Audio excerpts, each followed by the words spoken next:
generations to come.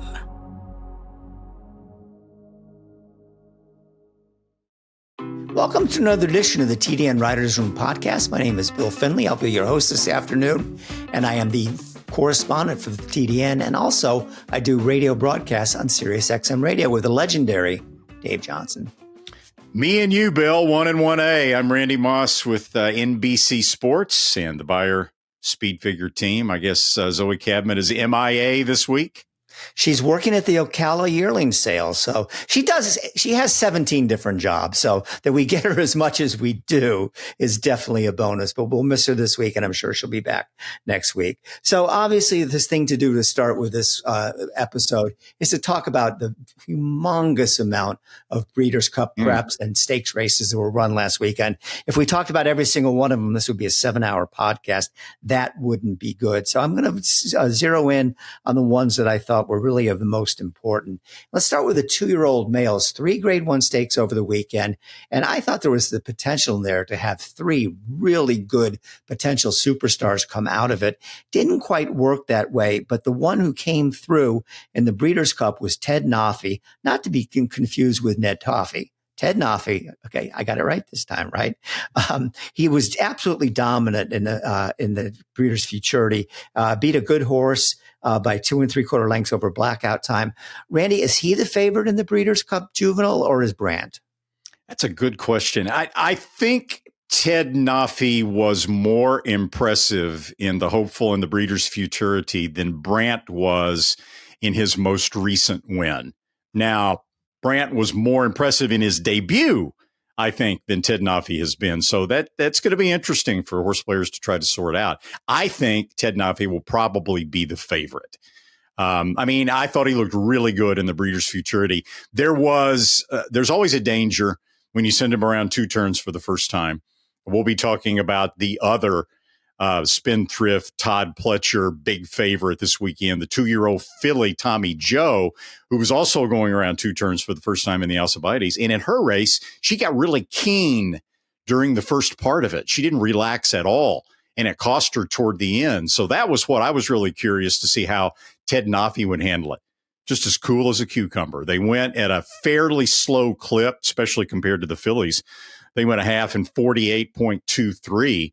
So you'd think if he was going to get keyed up, he would get keyed up trying to be restrained off of a slow pace. But no, he was just nice and relaxed, sitting outside of the Baffert trained pace setter litmus test. He had blackout time, a really nice horse right behind him, the Kenny McPeak second favorite. And when Johnny Velasquez said go for Ted Nafi, he went. And he was just as impressive around 2 turns as he was in the Hopeful. Hopeful, he got a buyer of 98. Breeders' Futurity, a buyer of 97. So I think, maybe I'm wrong, because it'll be at Del Mar, being California, and that's Brandt's home. But I think Ted Nafi deserves probably to be a slight favorite. Yeah, I would agree with you on that. Okay, so now we turn to Santa Anita and the American Pharoah, a race where Bob Baffert had 4 of the 6 starters in there. You figure, okay, it's not a matter of who's going to win. It's going to be Baffert. Which Baffert? So one of the few times it didn't work out that way, the winner was, I know some people want to call him Intrepido. It's Intrepido. It's Intrepido. So we got that pronunciation right. He really ran a good race, I thought, Randy. The horse that I was very high on was Desert Gate because he ran so well in the Del Mar Futurity. Matter of fact, I think you and I both agree that he was probably the best horse in that race. I expected him to come back and really show off and be the winner of this race, but he had to settle for second. The Intrepido was trained by Jeff Mullins, a very improving horse. Beat Desert Gate by 3/4 of a length. You know, I don't know what the lineup for the, I don't think he's going to be better at the horse than Ted Nafi or Brand, but he's no slouch either. I wouldn't be shocked if he won the Breeders' Cup Juvenile. I mean, given all the trouble the Desert Gate had to overcome to finish second to Brandt in the Del Mar Futurity, I was a little disappointed that he didn't come back and win the American Pharoah. I guess Juan Hernandez's hand was forced by the draw. He drew the number 1 post position. So they went to the early lead. And I know Baffert had 4 of the 6 starters in there. But Bill, what really surprised me was to look out there and see Mike Smith on Christopherson almost head and head with Desert Gate in the first part of the race, and they weren't walking. The quarter was in 22.83. The half was in 46.76. Christopherson, who had a big debut win, was the second favorite behind Desert Gate, and there Baffert's two favorites were dueling with each other early in the race. I mean, they went fast enough that Christopherson backed up and finished last.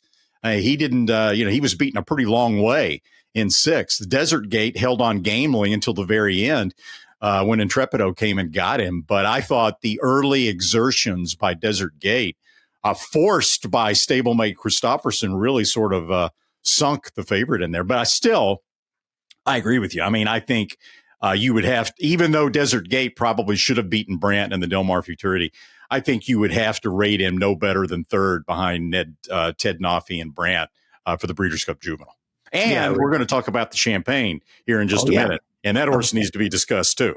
All right. Well, the horse that won the Champagne is Napoleon Solo, but I think you probably want to talk about It's Our Time.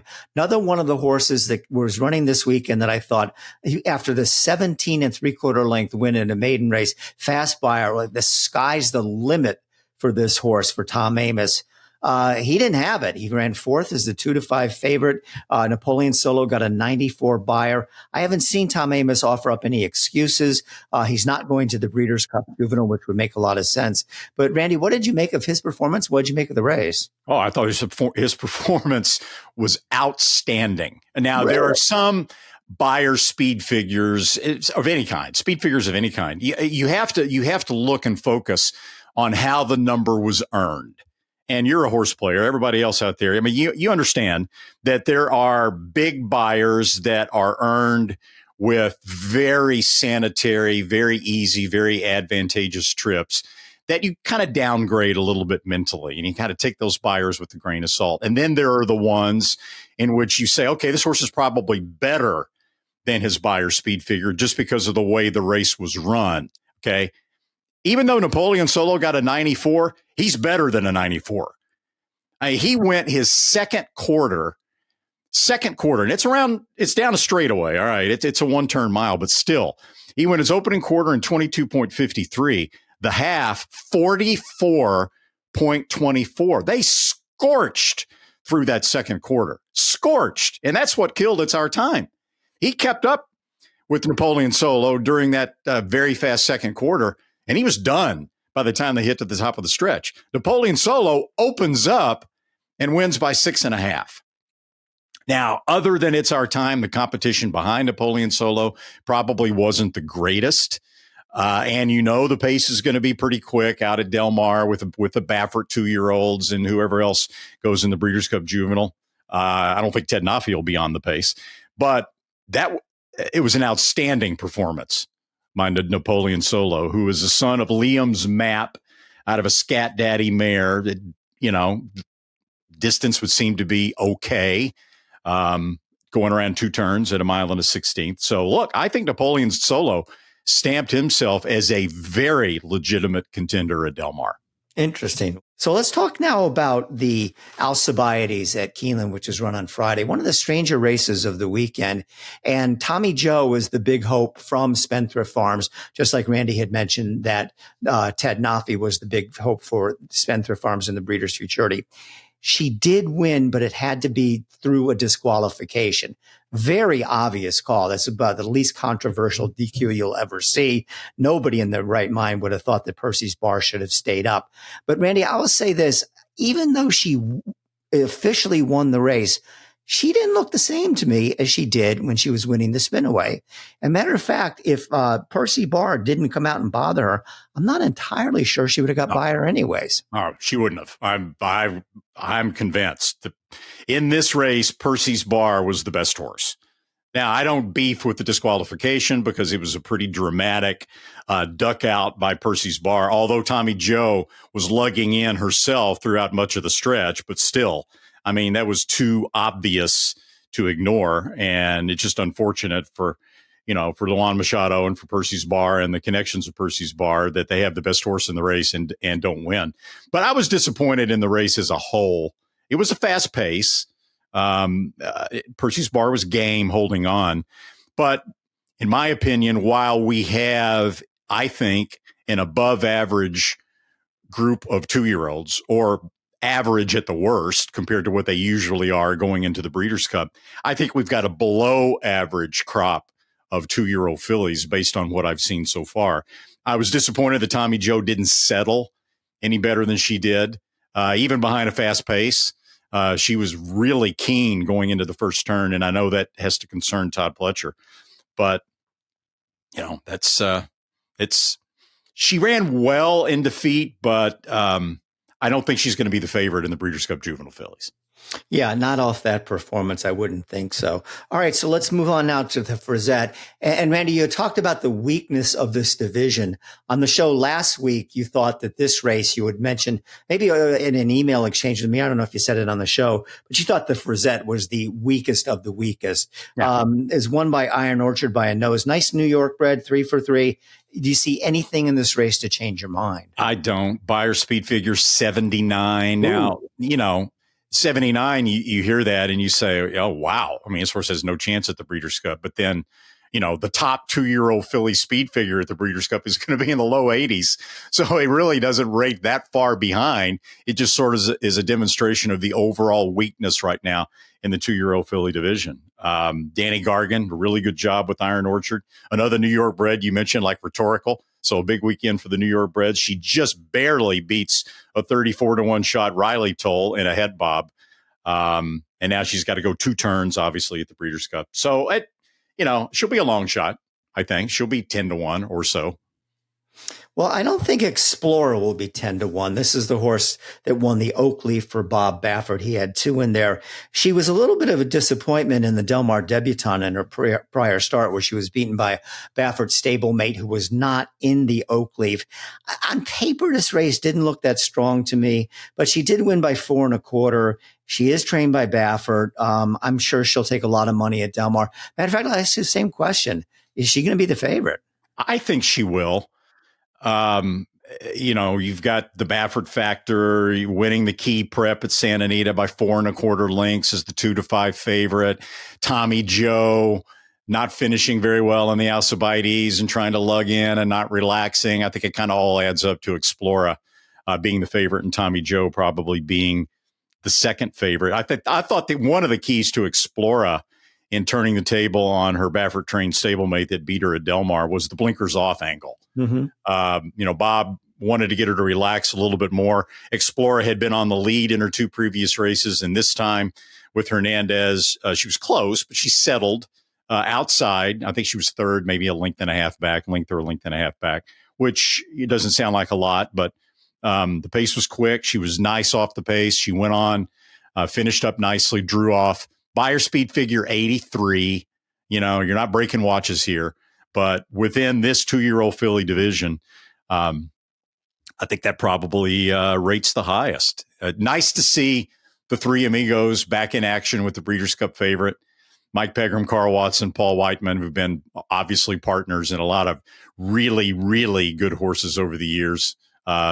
At the Breeders' Cup, even with Midnight Loot going back a long way. But yeah, nice to see the 3 amigos back with Baffert in the with the Breeders' Cup favorite. All right, so we'll see how that horse performs in the Breeders' Cup Juvenile fillies.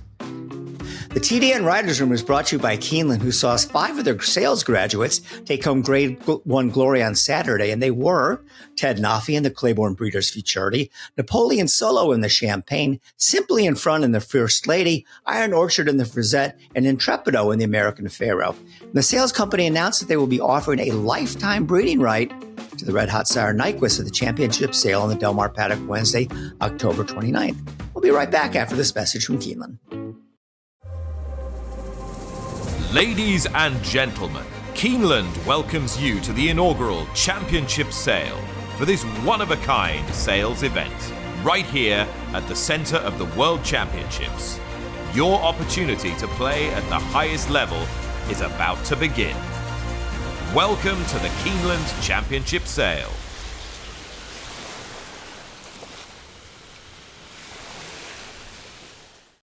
The fastest horses of the week, brought to you by the Fast Sires at Windstar Farm. And since we're talking about last Saturday's Champagne Stakes, let's talk about a Champagne winner standing at WinStar. That would be Timberlake. Timberlake, when he won his Champagne, won it by a margin of 4 1/4 lengths. The future eventual 2-year-old champion of that year, Fierceness, was back in the pack in that Champagne.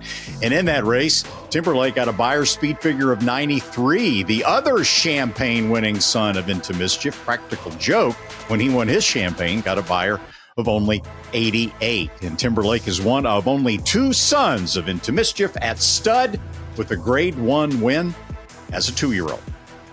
Now, the fastest horse of the week flew under the radar just a little bit this past weekend, but I have a feeling he won't when we get to the Breeders' Cup at Del Mar. I'm talking about Rated by Merit. Remember that name? That was the horse that swept through the In Reality Stallion series at Gulfstream Park as a 2-year-old before he went down with bone bruising. He was a perfect 4 for 4 as a 2-year-old for trainer Michael Yates, won all his races by open lengths, owned by Vinny Viola, a product of Viola's Stallion Battalion runner. We talked about this horse a lot on the podcast as a 2-year-old. Well, he made his 3-year-old debut on Saturday at Belmont at Aqueduct in the Discovery Stakes, and he won again. And he won with a Beyer speed figure of 105, the fastest of the week. And new trainer Chad Brown will now be pointing Rated by Merit for the Breeders' Cup Dirt Mile, where he's expected to face the likes of defending champ Full Serrano, Nisos, and Patch Adams. But for now, Rated by Merit, our fastest horse of the week. Welcome in now, the Gainesway guest of the week, and his trainer, Will Walden, who had a big weekend at Keeneland. Will, thanks for joining us. And the story out of Keeneland for you this weekend was that you picked up your first ever Grade 1 winner with Rhetorical in the Coolmore Turf Mile. Considering you've only been training for a few years, get your first Grade 1, you got a good stable, a lot of good horses. You must be ecstatic about how things are going, particularly with the Grade 1. Yeah, absolutely. Thanks for having me. No, that was really exciting. It's something that, myself as well as the rest of my team, it's why we show up every day, is we want to win at the highest level, and be around high caliber horses. We love every single one of them, no matter what they compete at. But obviously, to win a Grade 1 at Keeneland it was special. Yeah. So the story on Rhetorical, for those that may not be aware, is that he's a New York bred who had been running primarily against New York bred competition. You've been very patient with bringing him up through the ranks. He'd been just dominating every New York bred stakes race and New York bred allowance race he ran in. And he wins now, stepping up against Grade 1 competition. On our NBC telecast after the race, I loved your quote. You said you felt like you were leading over American Pharoah to the Arkansas Derby. Were you that confident in Rhetorical going into the Coolmore Turf Mile? I'd said the same thing to Adam Wachtell like a week before. So there is evidence that I felt that way prior to the race, and didn't just, fall on hindsight was 2020. No, it was funny. Like Andy Serling, I think, kind of laughed me out of the telecast when I said I was going to run him in the Woodbine Mile after he won the West Point, or after, I think it was after he won the Open too. Other than he said that was a bold move, and I was half joking, even though it was an option. We had talked about it. This horse just required a lot of time, kind of. From the time I got him all the way up till now, and has, forced us to be patient. But, I think, I don't know, in my training career, I've been blessed to work for so many good people, so many good, outstanding horsemen, to name a few, like Todd Pletcher, Bill Mott, Wesley Ward. I never worked for Brad Cox, but, I've certainly learned a lot from him, training alongside him at Keeneland and Churchill and Turfway, and spending a lot of time with him. My wife works for him. So each horse, there are certain horses, obviously, you train and you think, wow, this guy, i.e. Todd Pletcher or Bill Mott or Brad, would have done really well with. And I always felt like this was a Bill Mott type of horse. And so I just tried to I tried to make the decisions based on what would Bill do. And Bill wouldn't jump him into a stake too early. He'd space his races out. He'd wait for the horse to mature and come along. And that's what we did. So, I mean, you can thank Bill Mott for Rhetorical's progression. But no, coming into this race, Saratoga beat him up a little bit. This was the Coolmore Turf Mile once we mapped out our Saratoga plan between Everett, Gary, and Adam and I. The Coolmore Turf Mile was the plan. After the West Point, he was doing good, but I'd seen him do better. And we moved him back to Churchill. We had come to the end of the meet at Saratoga, so we vacated that division and dispersed him throughout Turfway and Churchill. He came to Churchill, and he was there about 10 days. And, all the metrics we use to identify where our horses are at, i.e. appetite, training, the way they look on the road, coat, look in their eye. His were just, traveling north in a rapid degree. And then we put him back on the work tab, and he's got an excellent kid that rides him out every day named Edgar Quinteros, extremely talented rider. And I use Edgar a lot to bounce things off of because he's such a talented horseman, not just rider. And, I kept asking him, does it feel as good as it looks? And he's worked for a couple other big outfits and been on some nice horses. And he just kept saying, yeah, I mean, this horse is just better and better each week. And that's what it looked like. So it gave us the confidence to take a swing.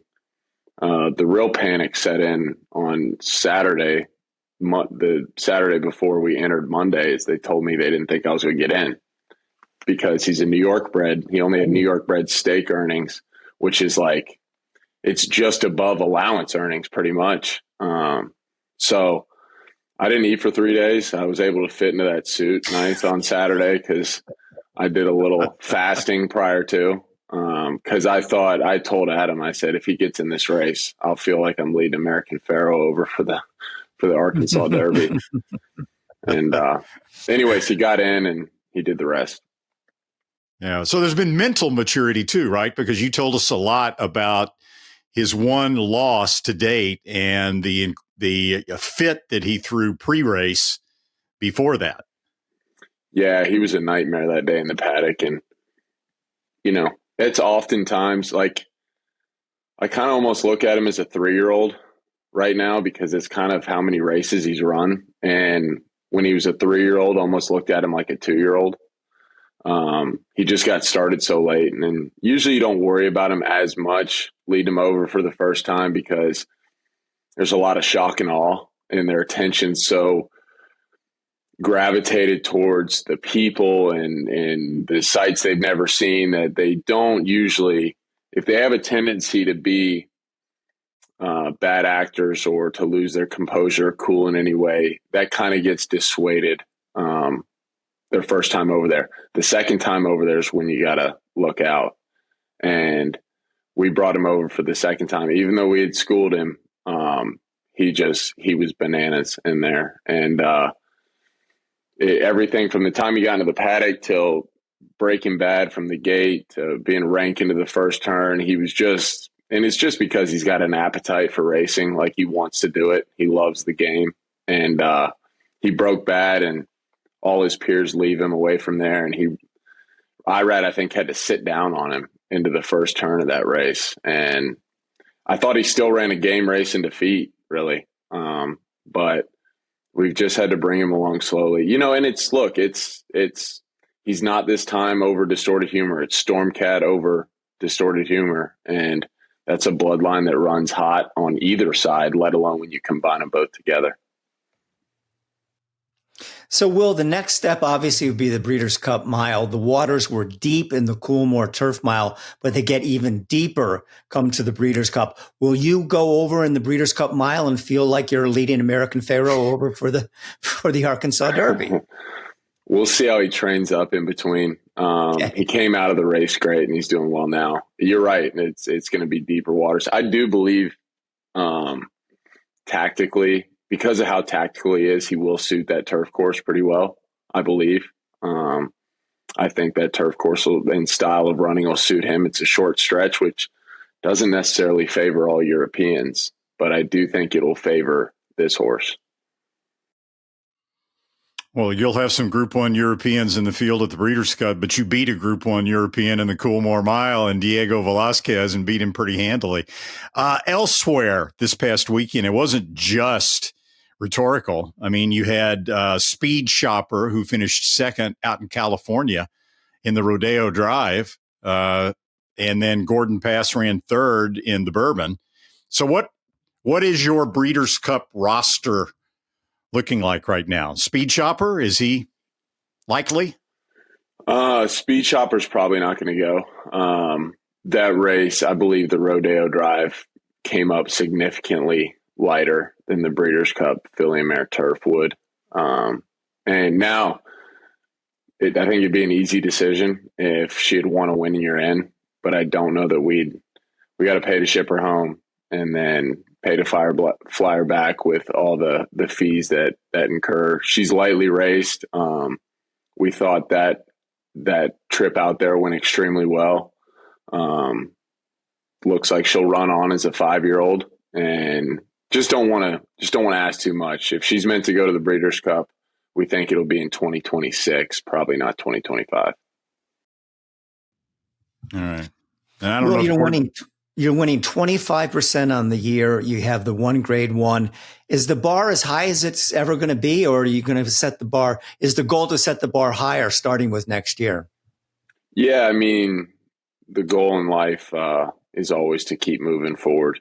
And, we're extremely pleased with how this year has gone, but we have goals that are, bigger than that. And we want to just, I think as a team, as a collective, we want to train on Saturdays. We want to have, we love racing. So we want as much action as possible. And, I think there's more out there to conquer. And I'd be lying to you if I said we were satisfied. So your father, of course, Elliot Walden, is at Windstar Farm. And I read somewhere that in your younger days, you actually got on Distorted Humor when he was a stallion and exercised him occasionally over at Windstar. You mentioned how hot he ran as a racehorse. How was he as a stallion, and what was it like to get on him in the mornings? I also broke 2-year-olds and yearlings over at Windstar and several other places, and riding him as a 23-year-old was much more difficult than breaking any yearling I ever had to break. Really? Yeah, full lather every day. But it wasn't an anxiety. Like I didn't blame him for doing it. Like it was really good exercise. But I mean, as soon as you tighten the girth on that horse, you had to be really, really still. Like you'd ride. They've got 2 big paddocks, stallion-sized paddocks that are probably, I don't know, maybe an acre each. And then they've got a fence that goes around the perimeter of those paddocks. So it's like a little grass track. And if you moved an inch on him, he'd go bananas. He'd just blow up underneath you. And he was really interesting to ride. It was a cool relationship to be. It was really, because it was like, it was like hanging out with one of your star athletes. Like I grew up like he's almost the same age as me, and, to be able to go out there and do that with him 3 or 4 times a week, it was a lot of fun, but he definitely ran pretty hot. Do you think most stallions enjoy being ridden, or is it just sort of a nuisance to them? No, I think they enjoy it. I think it's a part of it's in their DNA. And I think it's they identify with it so much, right? From their track life. Okay. Like all right. They obviously, like, in order to be as good a racehorses as they had to be in order to stand somewhere for the fees they have to stand for, they had to be pretty good on the racetrack, and that had to be a positive experience. So I do think when you throw the saddle on their back, you can feel them kind of swell up underneath you. I think it's good to get that blood circulating the way it does when they get excited. And to be honest, most of the ones I got on were complete gentlemen, and any kind of bad actors we had, there were some that we didn't ride because we felt like we didn't ride every stallion just to ride every stallion. There were some that stayed in the barn because we didn't feel like they enjoyed it. We didn't feel like it was positive for them. Anybody that acted up, it was merely just they were playing around. They were enjoying themselves. It wasn't because they didn't want to be. We didn't feel like it was because they didn't want to be doing what they were doing. All right. Will, you've been very open about your past history and your substance abuse problems. Obviously, you're doing much better, if not perfect, I would imagine right now. But Frank Taylor put together this program, Stable Recovery, which you were involved with in the very beginning. And could you just speak to the good this has done for not just Will Walden, but for people on the backstretch, people trying to overcome their own problems? It seems like he's working miracles. Yeah, absolutely. Frank Taylor and Christian Counselor are the ones that founded Stable Recovery. And I'm trying to think how Christian ran the program that I went through. I was a part of the inaugural Stable Recovery group, but I actually got sober in a different house that Christian was running. And I remember everybody used to say when I would tell them where I was, what facility I was at, they would say, "Oh, that's Black Belt Recovery over there." Meaning they took it very serious. And I think Stable Recovery's got a really good peer-driven, peer-held accountable program where it's a big group of guys and everybody's given some responsibility over there, and they're given responsibility to hold their brother to their left and to their right in check and hold them accountable. And I think when you've got brothers in arms walking through something, it's way stronger than trying to walk through it by yourself. And then you add the equine component, which I've seen personally melt the hardest of hearts and break men down into just, getting in touch with a side of themselves that they've never been in touch with before, or haven't in a really long time, probably since childhood. You add both those things together and you create this brotherhood that's surrounded with this everyday mission to take care of this beast, right? This horse that requires attention, requires detail, requires a tenderness that maybe these guys aren't used to having or even being shown. And it's this really unique environment that I think people feel safe in. And it's not to mention it's in a beautiful part of Nicholasville, Kentucky. The guys aren't locked down 24/7, there's freedom there as well. But the guys that are staff over there and the graduates that come around, I go around and hang out there. It's just this trauma bonding, like unique brotherhood that it's really tough to put into words. I hope I'm doing it justice, but I would advise anyone that's struggling or, feels like there's nobody that understands. I had to do it too. You can raise the white flag and ask for help, and there will be a team of guys that rally around you and let you know that not only can you get through it, but here's how. Wow. And we'll also, at the very beginning, I know you hired several Stable Recovery people to work for you. Do you still have a bunch of them, and what are their roles? I don't have a bunch. We've got one guy right now. His name's Jeremy Finel, and he gallops and acts as a foreman / assistant for us at Turfway. He's kind of a Swiss Army knife. He was a quarter horse jockey out west and a bunch of bush tracks out there. Really talented hand on the back of a horse. But as Jeremy made it through Stable Recovery and came to me, he just came as an exercise rider. And as he's progressed in his personal life, he's also wanted to progress in his professional life as well. And so he's taken on added responsibility. He was on Rhetorical's head in the win picture of the Coolmore Turf Mile. He was the gentleman holding Rhetorical. And he galloped Minaret Station last year when he went out to the Breeders' Cup. And he's a really valuable member of the team, as well as, a lot of women and men that aren't in recovery are to us. But Jeremy's the only guy we have right now. Usually towards the spring when Keeneland comes around, because it's so much closer to – that's also a tricky thing about it. If they go up to Turfway, they go to Churchill, you kind of pull these guys that are new in recovery from the only support group and network that they know, which is centered around Lexington.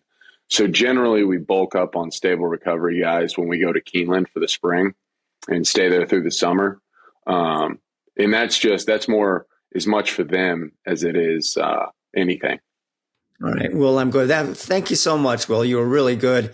And I'm really looking forward to seeing how you do in the Breeders' Cup. It's going to be exciting. I appreciate it, Bill. Randy, thank you very much for having me. Our guest of the week, Will Walden, was brought to you by Gainesway, home this year to a new stallion in Charge It. And Charge It has been a busy boy in his first year at stud. He covered 235 mares, so he was very popular with the breeders, and why not? He topped the triple-digit buyer mark on 4 different occasions, including that trademark win in the Dwyer. Remember, he won by 23 lengths in that race and got a buyer of 111. But he also ran a 106 in the Suburban Stakes, the highest figure of anyone going that 1.25 mile distance back in 2023. The dam of Charge It, I'll Take Charge, was a $2.2 million Keeneland September yearling, and she passed on those good looks to her son. So Charge It's got pedigree, he's got brilliance, and he's got the looks. Gainesway, power, passion, performance.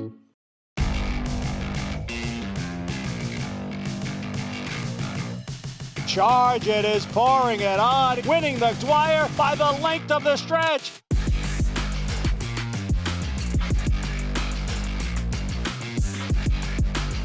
Charge It wins it convincingly in this Grade 2 Suburban.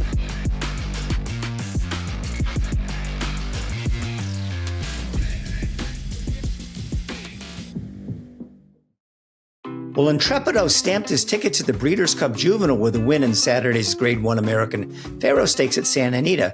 Zoe Cabin, who's on assignment for us right now at Ocala, talked to his owners, Ruben Islas and Michelle Arthur, after the race.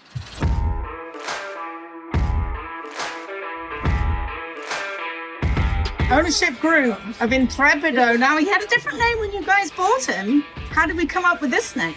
I came up with the name because I wanted the name Intrepid.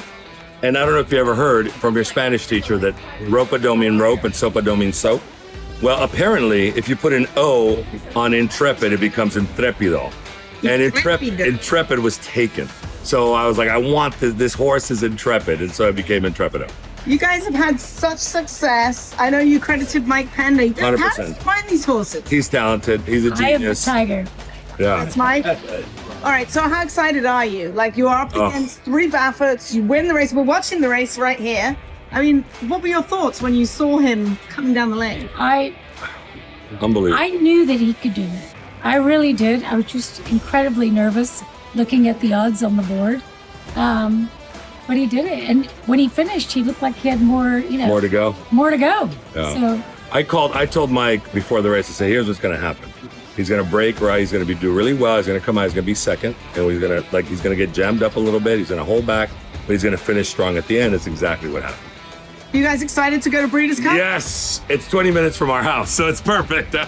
Fabulous. You might get a +1 there, too. I'm coming. All right. there's room at the end. I'll be there. Enjoy your champagne. Thank you. Thank you so much. Cheers. Well done. Cheers. Intrepido.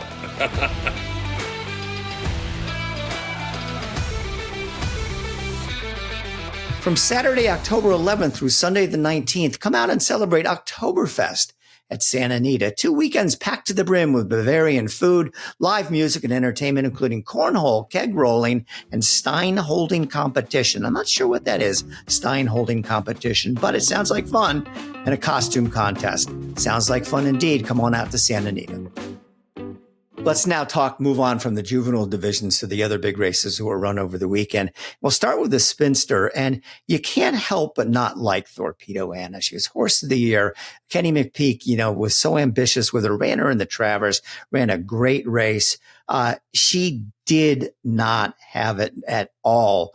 She was up close early, looked like she might have a chance, tired badly to finish fourth.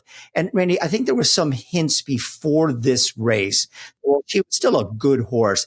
She just didn't have that kind of dominance that she had as a 3-year-old. I know she won the Fleur de Lis grade 1, but in some of her other races, she just didn't look like the old Torpedo Anna. I talked to Ken McPeak the other day. He's definitely not going in the Breeders' Cup class, the Breeders' Cup distaff, and it says it's likely that she'll be retired, which will be the right thing to do with her. The winner in that race was Jin Jin, who won by a head over the 3-year-old Nitrogen. Jin Jin, to show the difference between Torpedo Anna in her prior start and in this race, Jin Jin finished fourth, beaten 9.5 lengths by Torpedo Anna in the Fleur de Lis. So, I guess Jin Jin improved, and Torpedo Anna obviously ran one of the poorer races of her career. We've seen it before so many times with top class female racehorses over the decades that can be just absolutely incredibly dominant. And then when they decide that they're done with the sport and they don't really have enthusiasm about running anymore, their form can just completely deteriorate. I mean, there have been so many good fillies that this has happened to.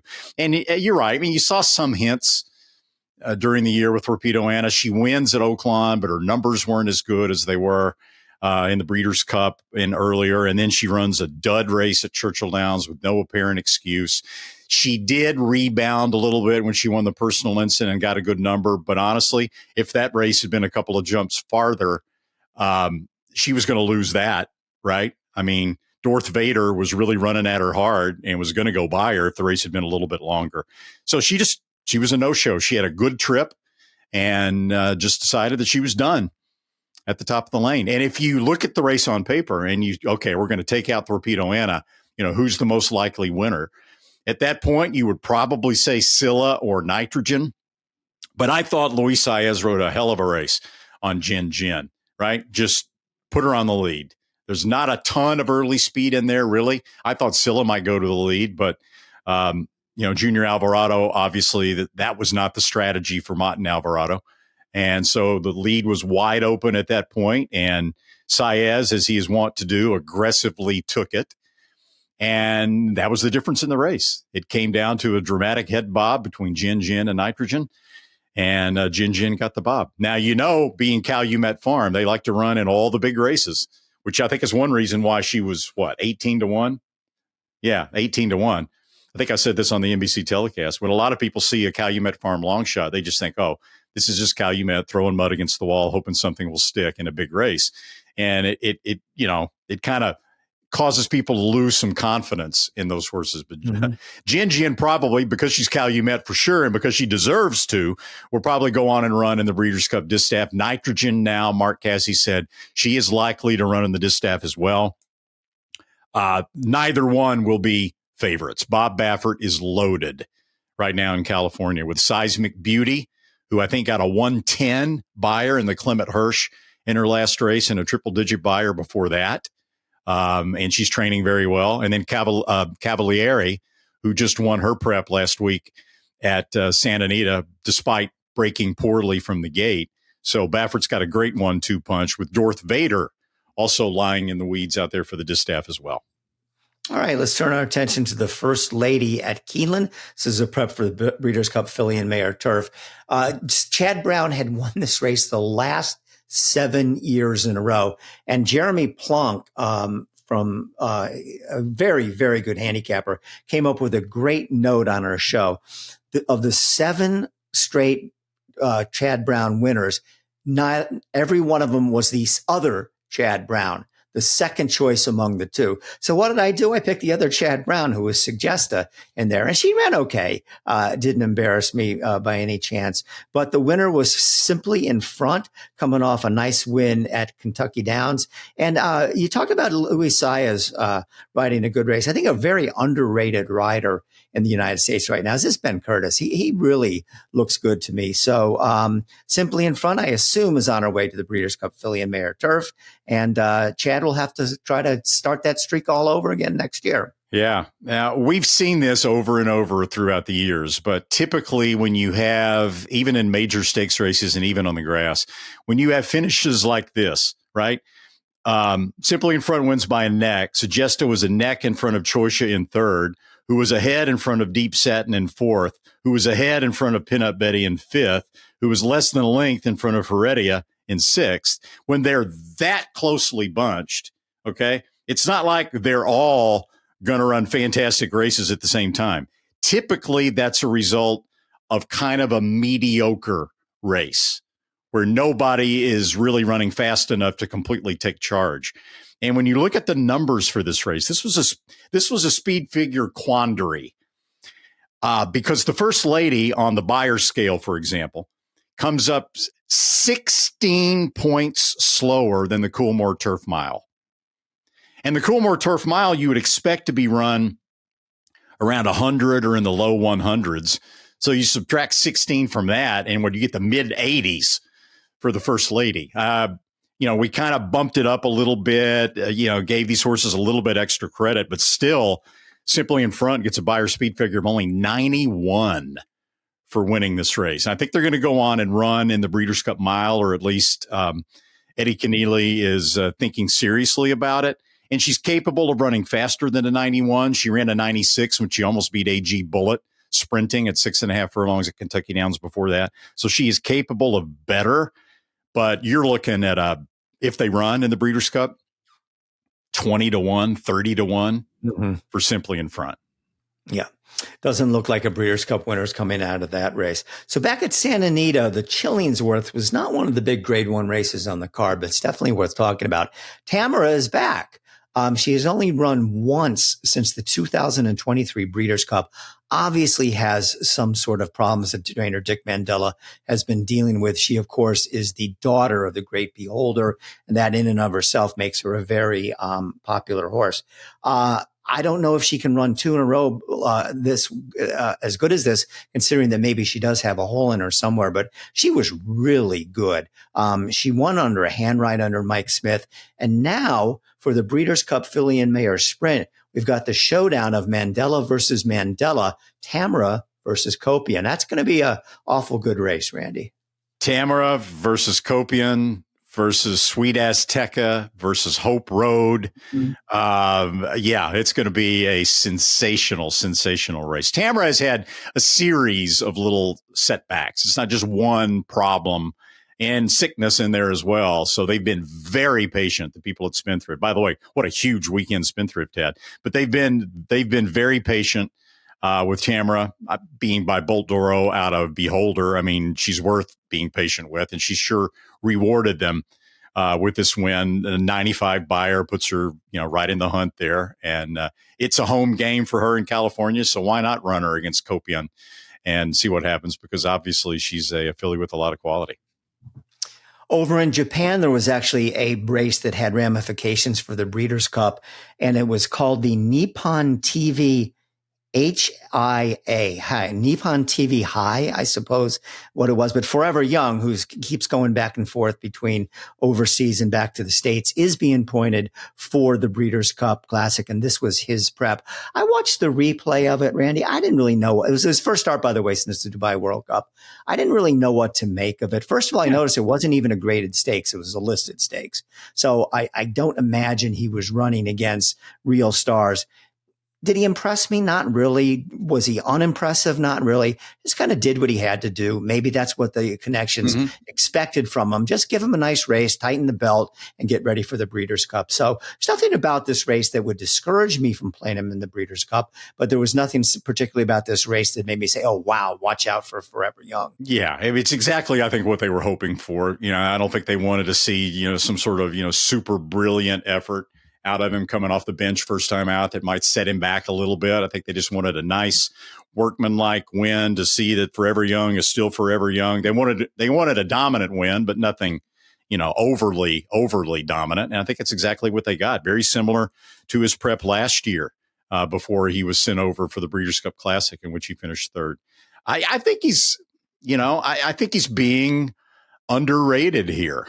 I really do, because I said it on NBC. I'll say it again. Out of all the dirt races run around the world this year, in my opinion, the fastest, the best dirt race of all was the Saudi Cup, where Forever Young beats Romantic Warrior, thanks to Jamie McDonald's brain fart. I mean, it was Romantic Warrior was the best horse, but when they both run a buyer that approximates a 120. 118, 119, 120, right in that range. I mean, Forever Young stepped into the next level. He really did. He ran an unbelievable race. It took a lot out of him, apparently, because that plus some pre-race issues with quarantine meant that in the Dubai World Cup, he didn't run very well at all. I mean, let's face it. I mean, he's, he couldn't beat some, hit show in the Dubai World Cup. So he clearly didn't run nearly the same kind of race he did in the Saudi Cup. But now they've given him time to recuperate. They've given him a nice prep race. If Forever Young can get back to that form in Saudi Arabia, he'll win. He'll win the Breeders' Cup Classic. And unless Sovereignty just really takes another huge step forward, and he'll probably be, what do you think his price will be with all the betting options in there? You've got 7 to 1 or higher. Yeah. Because you've got Sovereignty, you've got Journalism, you've got Fierceness, you've got Sierra Leone, you've got Mindframe, you've got all these horses, with sexy form on paper. And then you've got Forever Young that's kind of been, what have you done for me lately? He might be 10 to 1 in there. I don't know, but he'll be a decent price. And if he runs a Saudi Cup back again, beware. Sounds like Mr. Moss might make a little wager on Forever Young on Breeders' Cup Day, huh? Well, it's a little bit like Rhetorical in the Coolmore Turf Mile. Okay, there's handicapping where you go if you're just trying to pick a winner, and that's it. You go with the percentages. You go with the horse that's the highest percentage chance to win. But if you're playing the horses, you got to look at the value. Right. Mm-hmm. And Rhetorical was 9 to 1 on the board because he was a New York bred. He looked so visually impressive. Forever Young might not have the highest percentage chance to win because you don't know if he's going to get back to that Saudi Cup form. But if he's going to be 8 to 1 or 10 to 1, then suddenly it becomes worth taking a shot. The TDN Writers Room also sponsored by the PHBA, the Pennsylvania Horse Breeders Association. The 3 Pennsylvania sired, Pennsylvania bred stakes races run on Pennsylvania Day at the races finished out the Pennsylvania Stallion Series for 2024-2025. There are point standings among Pennsylvania breds. The breeders of the top 3 point earners receive an additional bonus of $50,000 over their regular person breeders awards, and they were split as follows. The winner, honorable win. Congratulations to her breeder. That was Pewter Stable that earned the first place prize of $25,000. Second, Carousel Queen earned $15,000 for her breeder, Dennis Johnson. And there was a tie for third between Reedland and Deelan, bred by Barbara Rickline and Gabe Rispo, and the Boys Warrior, bred by Warriors Reward LLC. They split the third place prize of $10,000. Meanwhile, the next two $75,000 PA sired, PA bred stakes for older males and older females will be run Wednesday, October the 22nd at Parks. So don't miss all the Pennsylvania bred action. For more information on the program, reach out to Brian Sanfantello at 610-444-1050 or just log on to pabred.com. The Pennsylvania breeding program is the best program in the country. The Stallion Awards, the owner bonuses, also the restricted races and the stakes races for Pennsylvania breds. This year, 8 breeders are on track to earn over $200,000 in breeders' awards, and 2 could hit the $1 million mark. We have the best program in the country. Take advantage of the fantastic program that we have. Learn more at pabred.com. Be a smarter better with First TV, the best horses, with thousands of exclusive morning workouts, all at your fingertips and delivered right into your inbox. Everything you need to be informed. Be smart, bet smart with First TV. The work of the week is brought to you by First TV. On Saturday, Seismic Beauty worked 6 furlongs in 112.20 for trainer Bob Baffert. 4-year-old daughter of Uncle Mo is a perfect 2 for 2 in graded stakes. Seismic Beauty won the Grade 2 Santa Margarita at Santa Anita in May and came back to win the Grade 1 Clement L. Hirsch at Del Mar on August 2nd. She heads next to the November 1 Longines Breeders' Cup to Steph. Well, it's that period of time after the big preps for the Breeders' Cup until we get to the Breeders' Cup itself. Pretty quiet in horse racing. Is one Grade 1 this weekend at Keeneland, the Queen Elizabeth II Challenge Cup for 3-year-old fillies on the grass. Fascinating race because you have 2 horses in here that really have a lot of quality. And first is Laura Lynn, trained by Graham Motion, 5 for 5 lifetime, coming off a win in Saratoga Oaks Invitational. And if she's not going to win, I would imagine the winner is going to be Fiona. I hope I'm pronouncing that right. Who is does have a loss, the 6 for 8 lifetime, but did win the Grade 1 Belmont Oaks. I went with her over Laurelyn because I thought she had a little more class, like that Grade 1 win. But 2 very good horses. I'd love to see them hook up. And maybe I'm getting off on a tangent here, but I wish American trainers wouldn't. If somebody wins this race and wins it impressively, they ought to go in the Breeders' Cup. They just don't. It's 3 weeks. Right. We can't run back in 3 weeks. There's a 3-year-old. The Europeans have no problem with that. I mean, how many 3-year-olds have they brought over to run against older horses and done very well? But Randy, am I right? Is it a 2-horse race? Yeah, probably so. I mean, Laurelyn's a perfect 5 for 5. We talked about the buyer that Simply in Front got of 91 when she wins the First Lady. I mean, Laurelyn's coming off a 94 buyer in the Saratoga Oaks. She's just getting better and better and better with every start. I mean, this is, as always, this is a really, really good field in the first in the QE2. Fion's 6 for 8 lifetime. So, yeah, I think those are the 2 logical favorites. I thought it was interesting that Ollie Sangster, the European trainer of Simmering, scratched her from the First Lady in order to run in the QE2. And, yeah, I mean, you're right. You don't see that much action from QE2 to the Breeders' Cup. And what's unusual about the Breeders' Cup filly and mare turf in that regard, in my opinion, and I don't know why this is. I can't explain it. But the record of American-based 3-year-old fillies in the Breeders' Cup filly and mare turf is absolutely horrible. It's something like, I should have my notes in front of me, but I don't. It's something like 0 for 45 or something like that. They've never won. They've never really come close, I don't remember. But it's just terrible. And yet, European 3-year-old fillies run wonderfully in the filly and mare turf. I don't know why there would be such a major difference.